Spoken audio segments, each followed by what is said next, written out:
உள்ளம் சிறப்பாக இருக்கக்கூடிய ரிஷபராசிக்காரர்கள், அதாவது உள்ளுக்குள்ள சக்கரவர்த்தி, உண்மையில் மெழுகுவர்த்தி, இப்படி இருக்கக்கூடிய இந்த ரிஷபராசிக்கு இந்த ஏப்ரல் மாதம் 26ஆம் தேதிக்குள்ள உங்கள் மனசை பிடிச்ச மாதிரி, உங்களுக்கு மனசை பிடிச்ச மாதிரி, உங்களுக்கு பிடிச்ச மாதிரி சில பேர் உங்களை சந்திக்க போகிறாங்க.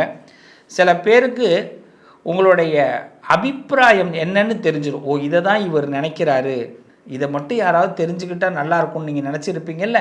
இப்போ உங்கள் மனசை பல பேர் புரிஞ்சிக்க போகிறாங்க இந்த வாரத்தில். இந்த வாரத்தில் சில பொருட்களை கொஞ்சம் பார்த்து பத்திரமா கையாளுவது நல்லது. கண்ணாடி பொருள், நம்ம செல்ஃபோனு, இதெல்லாம் நீங்கள் இந்த வாரத்தில் கொஞ்சம் பார்த்துக்குங்க. இந்த வாரத்தை பொறுத்தவரை ரிஷபராசிக்காரர்களுக்கு பெரிய மனிதர்கள்டேருந்து சில அழைப்புகள் வரும். ஃபோன் மூலமாக நல்ல தகவல்கள் வரும். நிராகரிக்க வேண்டாம். எந்த ஃபோன் எந்த மெசேஜ் வந்தாலும் அதை மேக்ஸிமம் ஓகே பண்ணுறதுக்கு பாருங்கள். நல்ல ரிசல்ட், பதிலை ரெடி பண்ணி வச்சுக்கிங்க. இவங்கள்ட்டேருந்து இந்த பதில் எதிர்பார்க்குறோம் அப்படின்னு கம்யூனிகேஷன் மூலமாக நல்ல ஒரு வாய்ப்பு இந்த வாரம் கண்டிப்பாக ஏற்படும்.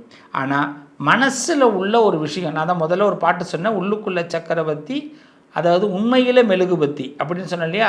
அப்போ அந்த உண்மையிலே நம்ம உருகிட்டு இருக்கிறோம். இதை வெளிப்படுத்த வேண்டாம் யாருக்கிட்டையும். நம்மளுடைய சோகத்தை, நம்மளுடைய கஷ்டத்தை இப்போ யாருக்கிட்டையும் வெளிப்படுத்த வேண்டாம்.